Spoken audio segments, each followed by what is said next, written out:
Hi, my name is Adam Hamilton. I'm the author of the book Words of Life, and in this study, we're going to explore the meaning of the Ten Commandments. Now, many people, when they think about the Ten Commandments, think of onerous burdens or a list of negative rules, the thou shalt nots of life, and while they're important, we don't tend to be very inspired by them. But what I'm going to suggest to you is that when we read the Ten Commandments in their historical and cultural context, when we look at what they actually meant for the time, and then we understand their words and we read them through the lens or through the eyes of Jesus, we're going to find that they're not just thou shalt nots, they're not just negative rules, but they are guideposts and guardrails pointing us towards the good and beautiful life. And when we read them, we find that behind every thou shalt not is a life-giving thou shalt. Now, the videos are not meant to replace your study of the book. In fact, I'm not going to cover much of the material that's in the book. Instead, what we're going to do is give you some supplemental material. We're going to take you to Egypt and allow you to see the ancient Egyptian culture that was the backdrop for these Ten Commandments. We're going to have a chance to visit with a rabbi friend of mine, and I'm asking him to help us understand how he teaches these Ten Commandments and what they mean to him. And then each week, we're going to explore in just a brief moment, what does this commandment mean for us today? Now, we're going to begin with the very first commandment. And that first commandment, as we read it in the book of Exodus, starts this way. The Ten Commandments begin, and remember, the Ten Commandments show up in both Exodus and Deuteronomy, the beginning of Moses' ministry after he's liberated the ancient Egypt, or the Israelites from slavery, and in Deuteronomy when he's getting ready to send the people into the promised land 40 years later. So Exodus chapter 20 begins this way, and God spoke all these words. Now remember, the Israelites are camped out. They've been liberated from slavery in Egypt, and they are camped out at the base of Mount Sinai. And you can just picture them there. And then Moses ascends the mountain. There is lightning and thunder, and there's storm clouds on the mountain. And Moses ascends the mountain, and God speaks to him and to the children of Israel down below. And that's what we read here. And God spoke all these words. I am the Lord your God who brought you out of Egypt, out of the land of slavery. I love this. For our Jewish friends, this is the first commandment. For Christians, this is the opening to the Ten Commandments. And God introduces himself to his people and says, this is who I am. He reveals his divine name to them. He speaks to them. And he says, I am the one who liberated you. I am the one who delivered you. You were slaves, and now I've set you free. And now this will be my covenant with you.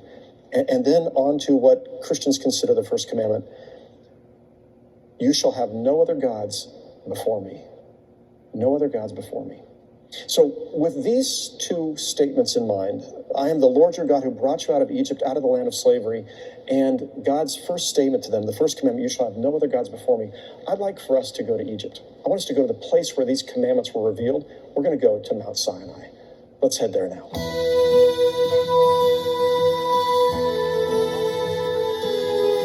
I'm really excited to be bringing you with us to the top of Mount Sinai. It was at Mount Sinai that Moses receives the Ten Commandments. It's 2 a.m, and this is the time you leave to be able to get there to watch the sunrise at 5:30. We're taking you with us, so in 2 minutes, we're going to have a chance to take you up the mountain. It takes us 3 hours to get there, and we're going to watch the sunrise together over the mountains, a sunrise that Moses would have seen many, many times from the top of Mount Sinai. So let's go.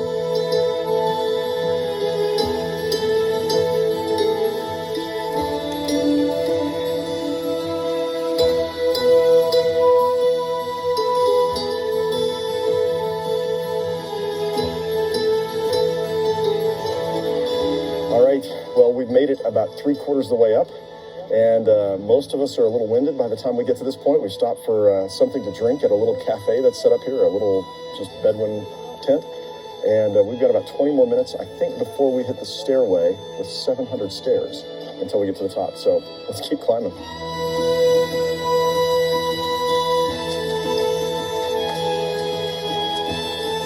So now we're most of the way up. We've come to the 750 steps that separates the men from the boys right here, or the women from the girls. We're going to walk up these 750 steps to the final mountaintop. We're going to watch the sunrise. So yeah, we're a little tired. I don't know that I would do this every week, but I'm ready. Let's go. 750 steps.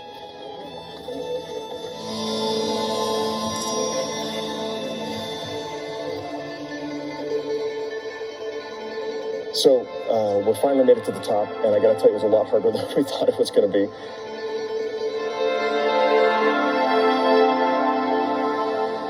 And I wouldn't recommend anybody with bad knees or hips coming up here, but I got to tell you, it's spectacular. Walking up, and the stars in the sky were just magnificent, and the chance when you could get a little quiet time by yourself to pray and to think, and then finally coming up to the top, and as you can see, The sunrise rising over these mountains is just spectacular. And you imagine Moses 40 days and 40 nights up here and waking up in the morning and seeing the sunrise like this every day in the presence of God and feeling God speaking to him and giving him not only the law, but also encouraging and just inspiring him.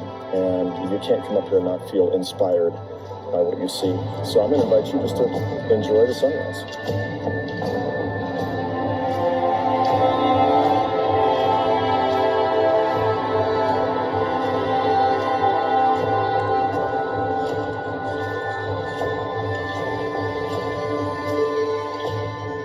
So standing here on the top of Mount Sinai, it just gets more and more beautiful with every passing moment. The sun just is reflecting off the rocks. It's just awesome.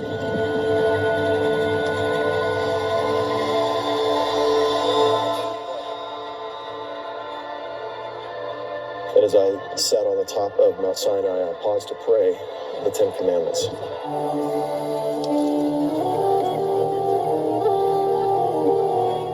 Gosh, it's just so beautiful. Just absolutely beautiful.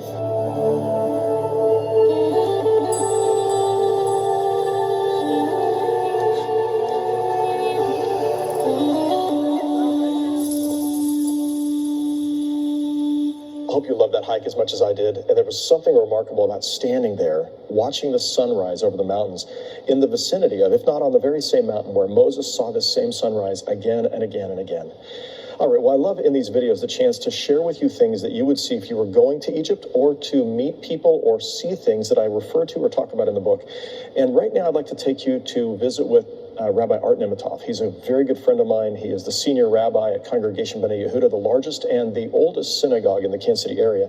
And we sat down late one evening to have a conversation about the Ten Commandments. And each of these sessions, I'm going to have a chance to invite you into that conversation. So let's take a listen. So Art, it's really great to be with you today. It's good to be here. Thank you, Adam. Absolutely. So let's just jump right in. In the first command in the contemporary or the Common English Bible is, I am the Lord your God who brought you out of Egypt, out of the house of slavery. Christians look at that as the preamble or the foundation for the commandments. But in Judaism, it's the first commandment. Is that right? It is. And what's unusual about it is that on face value, it's not a commandment. It's a statement. But we see it as the foundational basis of our mitzvot. Our tradition teaches us that we're given the commandments on Mount Sinai, that all the people stood around the mountain and received it. And we heard, according to one tradition, just that first word, that first command. I am the Lord your God who brought you out of the land of Egypt, the house of bondage. All the rest were given to Moses and then given to us later on. It's a statement of belief, a statement of faith. If you translate it as a command, it is, I am your God. Yeah. And so what does that... how important is this commandment within Judaism? How important is it to you personally? How often do you think about it? It is the foundation of everything that we do as Jews. If you don't have that commandment, it is to some extent a house of cards that falls down very quickly, because who we are is based on our covenant relationship. That covenant relationship is obviously with God. It's also with one another, but it comes originally from God. So we have to have that in order to have all the others. Who are we listening to? Who is commanding us? We're the commandees. God is the commandor. And this statement states it very clearly that this is our relationship to God. Yeah. So you've been to the mountaintop. You've climbed with me to the top of Mount Sinai, and you've had a chance to watch the sunrise there and to imagine God speaking to the Israelites in the valley down below and saying to them, I am the Lord your God. I delivered you from Egypt. I delivered you from slavery, and you will have no other gods before me. So back in the United States in the 21st century, what does that mean? And what I want to encourage you as you are doing your study today of the first commandment, I want to encourage you to think about, how are we tempted today to edge God out? And in what ways are we tempted to put something else in the place of God? And what does it mean for God to be God or to have a God? And as you explore that, my hope and prayer is that you, like the ancient Israelites, like Moses, might come before God and say, you, O God, are my God. You, O Lord, Yahweh, are my Lord. And that you might seek to follow him, serve him, give thanks to him, and offer your life to him every day. So I'm excited for you to explore the first commandment, and I hope God speaks to you through it today, offering you a guidepost and a guardrail for your life.